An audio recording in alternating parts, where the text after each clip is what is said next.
It's not always about policy, India or nation. It's always about the policy.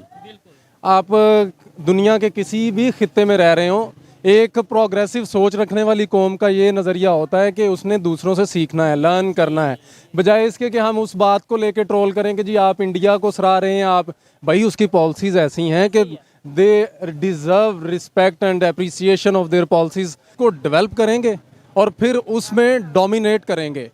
आप India की example ले लें, IT की industry में उसने कैसे डोमिनेट किया है।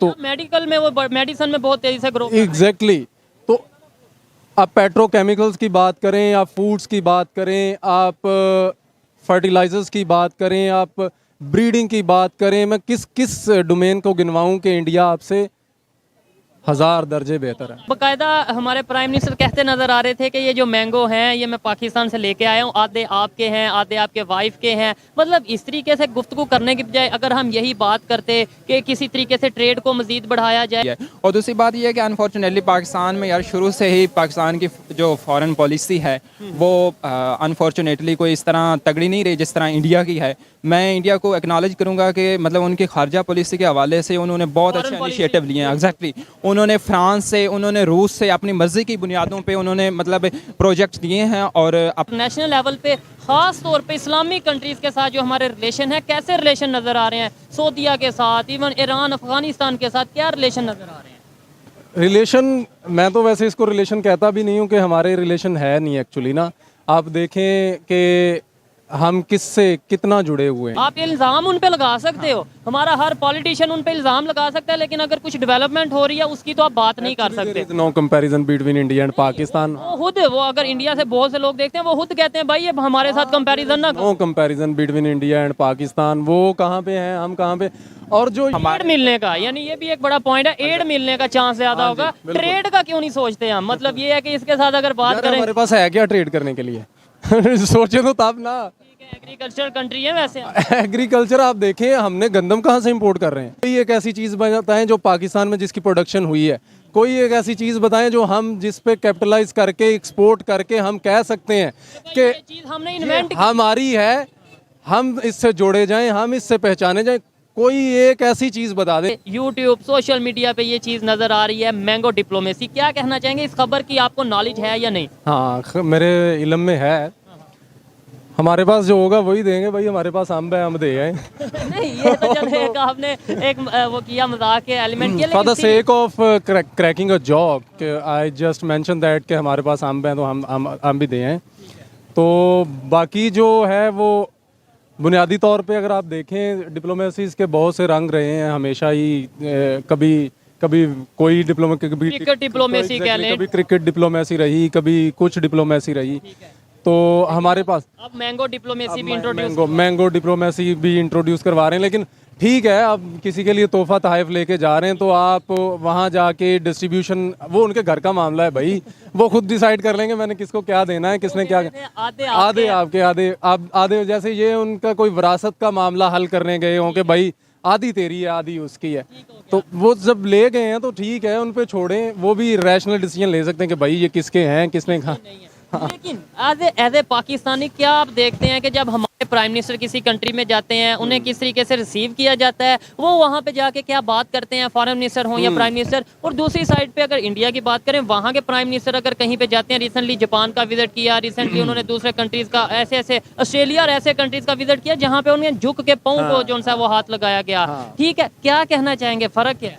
यार एक्चुअली फ़र्क ये है कि जो आपकी इकोनॉमिक सिग्निफिकेंस होती है ना, वो डिटर्मिन करती है, या फिर आपकी एक क्लियर एजेंडा, जैसे मैं लास्ट टाइम भी आपसे बात हुई थी इसी मौजू पे, क्लियर एजेंडा हो, फिर या फिर आपकी खारजा पॉलिसी इस तरह की हो कि आप एग्जैक्टली आपकी फॉरेन पॉलिसी इस तरह की हो कि आप सेम लेवल पे जाके, यानी जिसको हम कहते हैं कि इक्वल रिलेशनशिप की बुनियाद होनी चाहिए। अब जब आपके पास कोई ऐसा है ही नहीं कि जिस पे आप इक्वल रिलेशनशिप की बात कर पाएंगे, तो आपको अगर वो गले भी नहीं लगा रहे, आपसे मिल भी नहीं रहे, तो आपको उनके पीछे पीछे जाना पड़ेगा। जैसे हमने देखा, हम तो हमेशा ही ऐसे करते हैं, जैसे लास्ट टाइम भी मैंने किया था, कोर्ट के थाली के बैंगन वाला हिसाब है कि आपकी वर्थ वो नहीं है, आपकी पॉलिटिकल वर्थ वो नहीं है, आपके पास कोई क्लियर एजेंडा नहीं है, आपके पास किस अपनी कौम को लेके चलने का, रिप्रेजेंट करने का कोई ख़ास मकसद आपके पास नहीं है।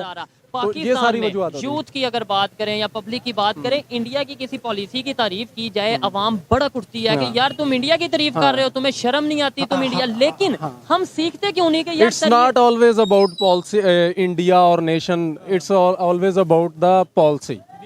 आप दुनिया के किसी भी खित्ते में रह रहे हो, एक प्रोग्रेसिव सोच रखने वाली कौम का ये नज़रिया होता है कि उसने दूसरों से सीखना है, लर्न करना है, बजाय इसके कि हम उस बात को लेके ट्रोल करें कि जी आप इंडिया को सराह रहे हैं, आप भाई उसकी पॉलिसीज़ ऐसी हैं कि they deserve respect and appreciation of their policies. तो हमारे यहाँ पे हमारी पॉलिसी, मैं किस चीज़ को सराहूँ, किस चीज़ की अप्रिसिएशन दूंगा जो मेरी रैशनल बुनियादों को हिलाएगी, जो मुझे बताएगी कि भाई ये रैशनल फैसला है, ये एक रैशनल डिसीजन है, ये पॉलिसी वो है जिस पे चल के, ये पॉलिसी एक्चुअली जिसको मैं कह रहा हूँ ये एक रोड मैप होता है जिस पे आप चलते चलते चलते चलते अपनी किसी खास डेस्टिनेशन तक पहुँचते हैं। तो आपकी जब खारजा जो फॉरेन पॉलिसी हो या किसी तरह की भी पॉलिसी हो, लेट्स से इकोनॉमिक पॉलिसीज आपकी इस तरह की हों जो मांदा हों, जो गली सड़ी हों, तो आपको डेस्टिनेशन कैसी मिलेगी, गली सड़ी। अच्छा, मुझे ये बताएं कैसे जो चेंज कैसे आएगा। और दूसरे नंबर पे हम सीखने की बात आपने की कि हमें सीखना चाहिए, मैं भी इस चीज़ से 100% एग्री करता हूँ। भाई सीखो, जहाँ पे भी दुनिया का कोई भी कंट्री जिसमें कुछ बेहतर हो रहा है वो आप अडॉप्ट करो, चाहे चाइना है, चाहे यूएस है, चाहे अफगानिस्तान है, चाहे इंडिया है। लेकिन बात करें कि 75 साल में हम लोग सीखने की बजाय नीचे से नीचे क्यों जाते जा रहे हैं। वो 75 साल पहले जिस पोजीशन पे थे, आज जिस पोजीशन पे इंडिया वाले हैं, वो किस वजह से गए और हम लोग यहाँ पे अगर हैं तो किस वजह से? यार इसमें ना को मोटी मोटी सी चीज़ें हैं, जैसे बुनियादी चीज़ में कि आप ये बताएं कि आपका जो फॉरेन एजुकेशन मिनिस्टर है, क्या कभी उसने इस बात पे गुफ्तगू की कि यार हमारा कैरिकुलम कैसा होना चाहिए, हमें माशरे में, हमारी इंडस्ट्री में किस चीज़ की ज़रूरत है, हमें इम्प्लीमेंट क्या करना है। वो हम ये चीज़ें तो हम बाहर से अडॉप्ट कर लेते हैं कि भाई वो वहाँ पे कैरिकुलम ये पढ़ाया जा रहा है, आप यहाँ पे लाके यही कर दें। भाई उनका जो ऑन ग्राउंड रियलिटीज़ हैं बाहर की कौमों की, वो देखें, वहाँ पे वो इंडस्ट्री में जो ज़रूरत महसूस होती है ना, उसी चीज़ को वो कैरिकुलम में डालते हैं। वो कैरिकुलम डिज़ाइनिंग उनकी इस तरह की होती है, उनके मेजर थिंक टैंक जो बैठे हुए हैं वो डिसीजन ही इसी बेसिस पे लेते हैं कि हमें अप्लाई क्या करना है, हमें लेके क्या चलना है, हमारी कौम को ज़रूरत किस चीज़ की है। यहाँ पे देखें बिल्कुल उल्ट हो रहा है, आपकी कौम को किस चीज़ की ज़रूरत है नहीं पूछा जाता। मैं आपको बताता हूँ, हमारी कौम को एजुकेशन की ज़रूरत है, हमारी कौम को रोटी की, जॉब्स की ज़रूरत है, लेकिन उस पर बात होने की बजाय हम एक दूसरे पे इल्ज़ाम लगाते नज़र आते हैं, एक दूसरे को क्रिटिसाइज करते नज़र आते हैं, डिग्रेड करते नज़र आते हैं। हाँ, इसकी बुनियादी वजह यही है कि हम दूसरे पे कीचड़ चाबू उछालते हैं जब मुझे अगले बंदे से को मसला नज़र आ कि यार ये मेरा स्टेटस को चैलेंज कर रहा है। मैं बुनियादी चीज़ आपको बताता हूँ कि पावर को जब भी ख़तरा होगा किसी से, तो पावर उसके अगेंस्ट अपनी पूरी पावर से उसको रेजिस्ट करेगी, उस पर अटैक करेगी। उसका हथियार ही यही है कि किसी भी शख्स को जो नीचे से उठ के जो ग्रास रूट लेवल पे कोई डेवलपमेंट लेके आ सकता है उसको क्रश करो, कि हमारी कहीं हमारा स्टेटस को, हमारी पावर, हम लुट जाएंगे। ये सारे नारे उनसे बुलंद होते हैं जब उनके पावर चैलेंज होती है। चैलेंज होता है। लास्ट में ये बताएं, अगर पाकिस्तान की इस टाइम सिचुएशन की बात करें, स्टेटस की बात करें इंटरनेशनल लेवल पे, खास तौर पे इस्लामिक कंट्रीज के साथ जो हमारे रिलेशन है, कैसे रिलेशन नज़र आ रहे हैं? सऊदीया के साथ, इवन ईरान, अफगानिस्तान के साथ क्या रिलेशन नज़र आ रहे हैं? रिलेशन, मैं तो वैसे इसको रिलेशन कहता भी नहीं हूँ कि हमारे रिलेशन है नहीं एक्चुअली ना। आप देखें कि हम किससे कितना जुड़े हुए हैं। इस्लामिक नेशंस की अगर हम बात करें तो इससे थोड़ा ना हमें अब आगे निकल जाना चाहिए। हमने एक मजहबी बुनियाद जो एक फेंसिंग की है ना रिलीजन बेस्ड, मैं इसको कंपार्टमेंटलाइजेशन ऑफ रिलीजन कहता हूँ कि कंपार्टमेंटलाइजेशन ऑफ रिलीजन को हमने as a play card use किया है। भाई जहाँ कह लें कि आपने सियासत में यूज एग्जैक्टली आप as a play card use कर रहे हैं, जहाँ पे आपको लगता है कि मेरे हकूक, मेरे इवन लेजिटिमेट की तो मैं बात ही नहीं करता, इलेजिटिमेट आपके राइट्स जब जिस पे आप ये चाहते हैं कि भाई मेरे किसी भी जो मेरे बेवजह मैंने अपने हकूक इस रियासत में अपने लिए इस्टेब्लिश कर लिए, उनके अगेंस्ट भी अगर कोई जाता है तो मेरे पास एक पावर है, वो रिलीजन की है। मैं रिलीजन कार्ड यूज़ करता हूँ, that is my Trump card. तो मैं उसको प्ले करता हूँ ताकि चूँकि जैसे सोच कैसे बदलेगी? मतलब हम वो अगर हमारे पॉलिटिशियन मजहब कार्ड यूज करते हैं, उसकी बड़ी वजह शायद ये है कि मैं उस कार्ड में आ जाता हूँ, आप उस चाल में आ जाते हैं, पब्लिक उस चाल में आ जाती है। पब्लिक जो सा मजहब के नारे पे, कश्मीर के नारे पे, इस तरह की चीज़ों पे बिकती है, आती है। हाँ हाँ बिल्कुल। असल में जो मैसेज होती है ना, मैसेज हमेशा कोई एक रहबर ढूंढ रही होती है, कोई एक रहनुमा ढूंढ रही होती है। मैसेज के पास कोई नज़रिया नहीं होता, कोई एक सिचुएशनल लीडर उभरता है, वो देखता है कि इस वक्त जिसे हम कहते हैं दुखती रग, तो वो नेशन की रग देखता है कि यार मैंने हाथ कहाँ पे रखना है, मैं कैपिटलाइज किन चीज़ों पे करूँगा और मेरी जो चूरन है वो कहाँ बिकेगा। पाकिस्तान की दो दुखती रगें कौन सी हैं इस टाइम पे? रिलीजन बुनियादी चीज़ है, आप रिलीजन हाँ, दूसरे क्या दूसरा? एस्टेब्लिशमेंट नहीं नहीं, दुखती रग जिस पे हाथ रखेंगे लोग भड़क उठेंगे। बुनियादी तो रिलीजन है यार, तो मैं गिनाना शुरू करूं तो बहुत सारे हैं। कोई एक जैसे हाँ, जैसे आप कश्मीर का नारा लगाओ, जैसे आप फलस्तीन का नारा लगाओ, अगेन वो रिलीजन बेस्ड है। हाँ, तो आप ठीक है। बड़ी जो दुखती राग है ना वो सिर्फ रिलीजन है। इसके अंदर मैं इसको हायरार्कीज में एक्चुअली डिस्ट्रीब्यूट करता होता हूँ कि जो डोमिनेंट चीज़ होती ना, उसके नटशल में जो चीज़ें भी आएंगी ना वो उसी का हिस्सा हैं। जैसे आप फ़लस्तीन से नारा लगाते हैं कि हम इजहार यकजहती या सॉलिडारिटी का हम नारा लगाते हैं, वो हम रिलीजन बेस पे करते हैं। अभी रिलीजन से थोड़ा आगे, रिलीजन इटसेल्फ ये नहीं कहता कि आप कुएं के मेंढक बन के रहें। रिलीजन आपको कहता है तदब्बुर तफक्कुर की बात करता है, रिलीजन सोच की बात करता है। रिलीजन ये कहता है कि सोचो, तुम्हारे पास अकल है, इस्तेमाल करो। फिर रिलीजन अगर सिर्फ वही रिलीजन होता जो आज से 1400 साल पहले आप सल्लल्लाहु अलैहि वसल्लम दे के चले गए, तो उन्होंने ये मुजतहिद और इज्तिहाद का नज़रिया कभी भी इस्टेब्लिश ना किया होता कि आपके साथ अगर कोई नॉवल किस्म की प्रॉब्लम, नॉवल किस्म से मुराद ये कि ऐसी प्रॉब्लम जिसका हल आपको कुरान मजीद या हदीस में नहीं मिलता, तो आप कंसेंसस करें। आपने कंसेंसस किससे करना है? अगेन वही रिलीजन के वो जो हेजमनी क्रिएट हुई है, वो मौलाना साहब आपको फतवा देंगे, आप उसी के नीचे रह करके आप कोई नई सोच नहीं लेके आएंगे। मैं तो हमेशा से यही देखता आ रहा हूँ, गलीलियो ने नज़रिया बुलंद किया था कि भाई सूरज के गिर्द घूमती है, सारा ज़मीन सूरज के गिर्द घूम रही है। तो पोप वहाँ के उस वक्त के रिलीजन का नारा लगाने वाले, उन्होंने कहा हमारे रिलीजन में तो ये है। आज देखें गलीलियो की बात सच साबित नहीं हुई। तो अगर पाकिस्तान की सोसाइटी की बात करूं, हम पाकिस्तान में रहते हैं, क्या कभी ये चीज़ नहीं थी कि जो लाउड स्पीकर पे है वो लाउड स्पीकर हराम है, मोबाइल हराम है? ये चीज़ भी थी। इवन फोटो कॉपी करवाना किसी चीज़ की वो हराम। भाई मैं आपको एक चीज़ बताता हूँ, वो ये, यहाँ से आप ये कैमरा भाई ने पकड़ा हुआ है, यहाँ से लेकर के मोबाइल तक आप पूरे गिरदो नवा में नज़र दौड़ाएं, कोई ऐसी चीज़ बताएं जो इस्लामी कंट्रीज़ ने डेवलप की है, कोई एक ऐसी चीज़ बताएं जो पाकिस्तान में जिसकी प्रोडक्शन हुई है, कोई एक ऐसी चीज़ बताएं जो हम जिस पे कैपिटलाइज करके एक्सपोर्ट करके हम कह सकते हैं कि चीज़ हमने इन्वेंट हमारी है, हम इससे जोड़े जाएं, हम इससे पहचाने जाएं। कोई एक ऐसी चीज़ बता दें मुझे। मुश्किल होगी। मैं अगर घड़ी पहनी है ये भी यहाँ की नहीं है, मैंने अगर ये शर्ट पहनी है ये भी यहाँ की नहीं, माइक भी यहाँ का नहीं, ये शर्ट आपने खरीदी यहाँ से होगी लेकिन ये पाकिस्तान की होगी। ये रॉ मटेरियल हो सकता है, कॉटन हो सकती है, लेकिन जो मशीनरी इसको कन्वर्ट कर रही है ना, वो आप देखें वो इटली से आ रही है, यूएस से आ रही है, वो जापान से आगे जाने की जरूरत है। उलझनों में, जिन मसाइल में अपने आप को समझ रहे हैं, हमने अपनी बिल्कुल एनर्जी वेस्ट कर रहे हैं। हमारे असल इश्यूज हैं, मैं यही रोना रोता हूँ, हमारे असल इशू से हमें हटाया गया है। हमें ये नहीं बताया जा रहा कि भाई दुनिया डेवलपमेंट की तरफ जा रही है, आईटी इंफ्रास्ट्रक्चर की तरफ जा रही है, एजुकेशन की तरफ जा रही है, हमें ये चीज़ें नहीं बताई जा रही। आप थोड़ा सा इस पार्टिसिपेट करें, आप भी यूथ हैं, मुझे ये बताएं क्यों ये चीज़ें यहाँ पे मौजूद हैं, क्या वजह है? हमारे जो फॉरेन मिनिस्टर हों, हमारे जो उनसे प्राइम मिनिस्टर हों, वो इंटरनेशनल लेवल पे कहीं प्लेटफॉर्म पे जाते हैं, वो रिस्पेक्ट नहीं नज़र आती, क्योंकि वो हमारी पाकिस्तान की रिस्पेक्ट है, तो हमें वो नज़र नहीं आती। यार सबसे पहली बात तो ये है कि एज आ पाकिस्तानी मुझे ये बिल्कुल अच्छा नहीं लगा कि हमारे मुल्क का प्राइम मिनिस्टर जिस तरह से उधर जो फोर्सफुली उनको हक करने की कोशिश की और उसके बाद उन्होंने ऐसे हक कर रहे हैं, वो आगे से कह रहा है कि ऐसे उन्होंने बस ठीक। तो ये एक कंट्री के जो रिप्रेजेंटेटिव को इस तरह बिल्कुल नहीं होना चाहिए। उसमें मुझे नहीं लगा कि कोई एक लीडरशिप क्वालिटी जो है वो देखी गई है। और दूसरी बात ये है कि अनफॉर्चुनेटली पाकिस्तान में यार शुरू से ही पाकिस्तान की जो फॉरेन पॉलिसी है वो अनफॉर्चुनेटली कोई इस तरह तगड़ी नहीं रही जिस तरह इंडिया की है। मैं इंडिया को एक्नॉलेज करूंगा कि मतलब उनकी खारजा पॉलिसी के हवाले से उन्होंने बहुत अच्छे इनिशिएटिव लिए हैं। एग्जैक्टली,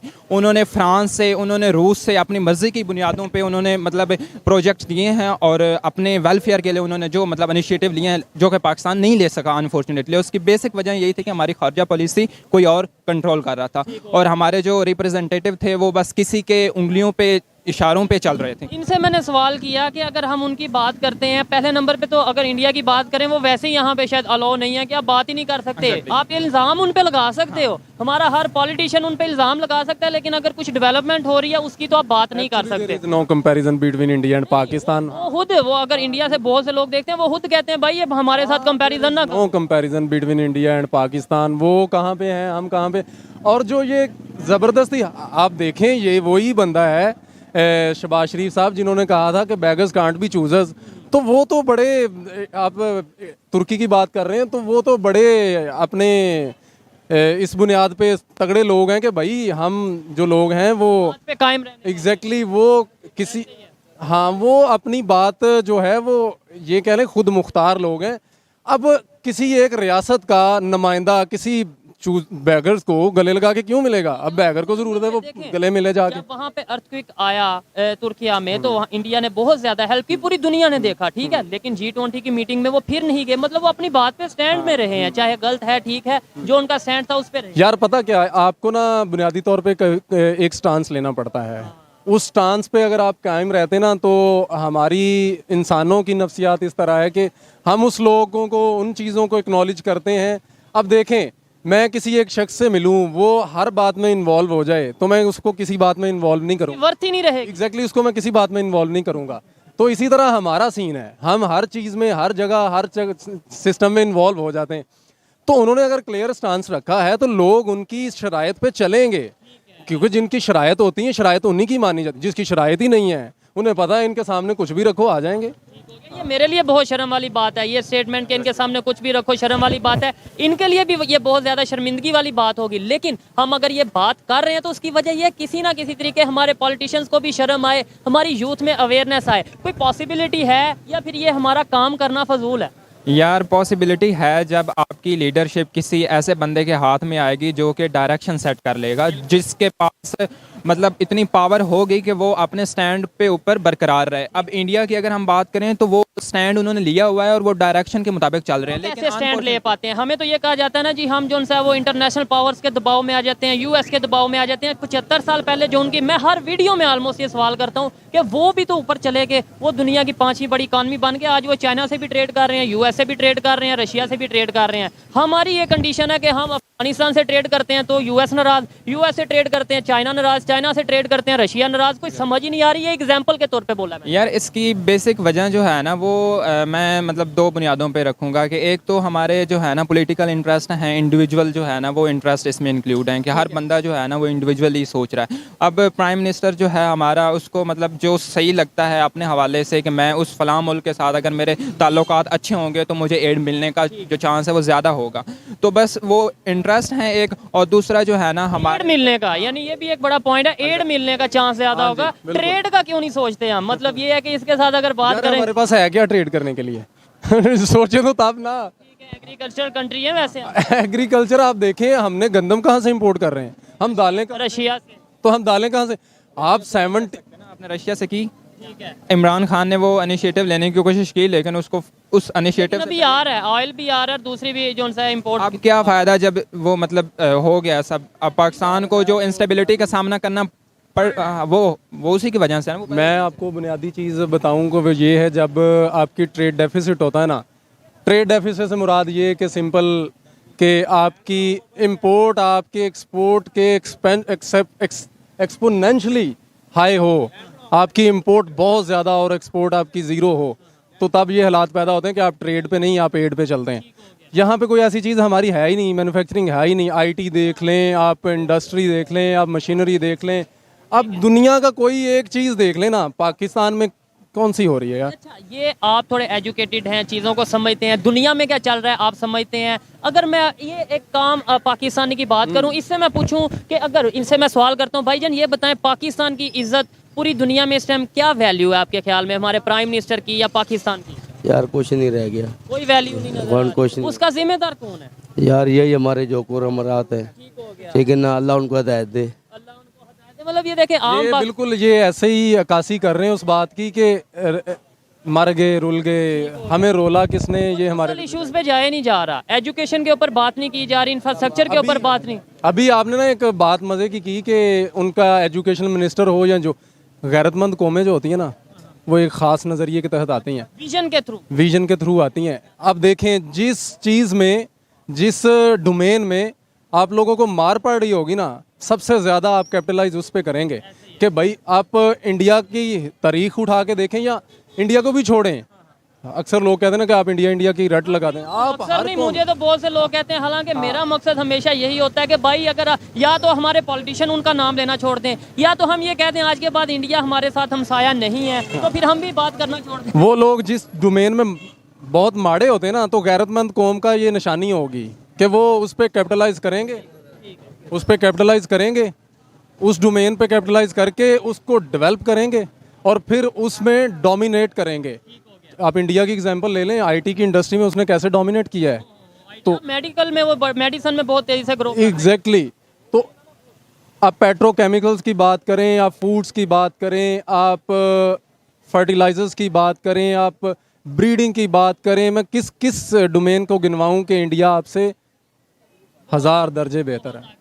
लेकिन हमें फिर भी आज भी मैं यही कहूँगा, यहाँ पाकिस्तान में, लाहौर में खड़े होके कि मुझे पाकिस्तान के लिए सोचना है, और पाकिस्तान की बेहतरी इसी में है कि हम अपने नेबर कंट्री से सीखें। आपको इंडिया से मसला है, इंडिया से ना सीखो, ना ही इंडिया वाले शेर सिखाना चाहते हैं। वो तो इवन नीचे कमेंट्स में कहते हैं कि भाई हमारे साथ कंपैरिजन ना किया करो। जो बुनियादी चीज़ है वो यही इसी तरह कर लें, आपके जहाँ पे आपको लगे कि आप में मसले मसाइल हैं, एक्सेप्ट करें। नंबर 1 अपनी गलती को माने, नंबर 1 पॉइंट आप उसको एक्सेप्ट करें, क्योंकि डेवलपमेंट उसके बगैर मुमकिन नहीं है। अगर आप अपने आप को आकड़ खान समझेंगे ना कि भाई हमारे we are good at that, जब ये आप नारा बुलंद करेंगे तो इसका मतलब ये है कि आप जिस घसे फटे निज़ाम के साथ चल रहे हैं ना, उसी के साथ चलते रहेंगे। ब्रिटिश ने आज से कोई 70-75 साल पहले हमें ट्रेन बिछा के दे दी, आपने 1 किलोमीटर और ट्रैक बिछा के अपना दुरुस्त नहीं कर पाए। तो ये मसले मसाइल हैं भाई।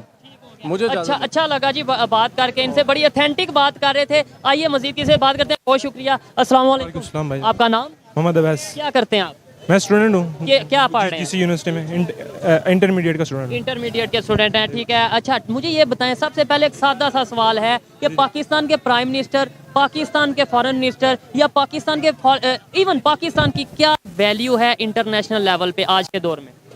अभी अगर आप मौजूदा हालात की बात करें तो बिल्कुल ज़ाहिर है हमारे पॉलिटिशियन ने, यानी कि जिस तरह हमारी वैल्यू ज़ाहिर फ़ौरन जो पावर्स हैं उनके सामने तो बिल्कुल गिरा दिया है। उसकी वजह क्या है, कैसे गिरा दी?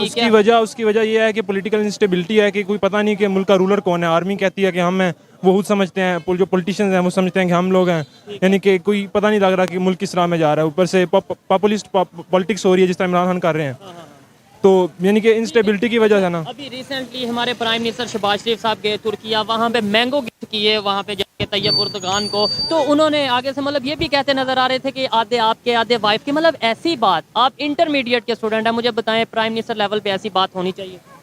देखिए तोहफे वगैरह तो जो भी कोई एक वज़ीर आज़म जाता है कोई दूसरे वज़ीर आज़म को देता है, ये तो काम ज़ाहिर चलना चाहिए।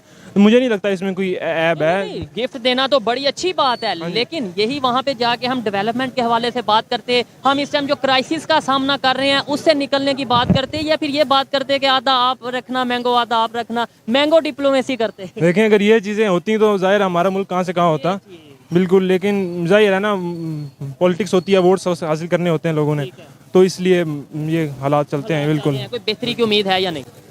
बेहतरी की उम्मीद अगर आप देखें, अभी इलेक्शंस आने वाले हैं, तो अभी तो कोई पता नहीं कि इलेक्शंस हो रहे हैं, यानी कि आर्मी कुछ और चाहती है, आर्मी कोई और चाहती है, ऊपर से पब्लिक किसी और साइड पे है। लेकिन ये अच्छी बात है कि पब्लिक ट्रुथ को रियलाइज़ कर रही है। तो यानी कि आर्मी के जो एक आर्मी का टोला है, जो जर्नल्स हैं, यानी कि जिनके खिलाफ हमें उठना चाहिए, यानी कि हमें पहले आवाज़ उठानी चाहिए। हाँ जी बिल्कुल, बात करनी चाहिए। अच्छा लगा जी बात करके। अस्सलाम वालेकुम। वालेकुम। आपका नाम? इमरान। इमरान भाई क्या करते हैं आप? यार मैं प्राइवेट जॉब करता हूँ, सेल्स मैनेजर हूँ। ठीक हो गया। जो इस टाइम पाकिस्तान की सिचुएशन है उसके हवाले से पहले बताएं, जॉब से गुजारा हो रहा है, फिर टॉपिक की तरफ बाद में आते हैं। यार जॉब से गुजारा तो हो रहा है, लेकिन मुश्किल हो रहा है। इतनी महंगाई से, जो डिवैल्यूएशन हुई है, जो पाकिस्तान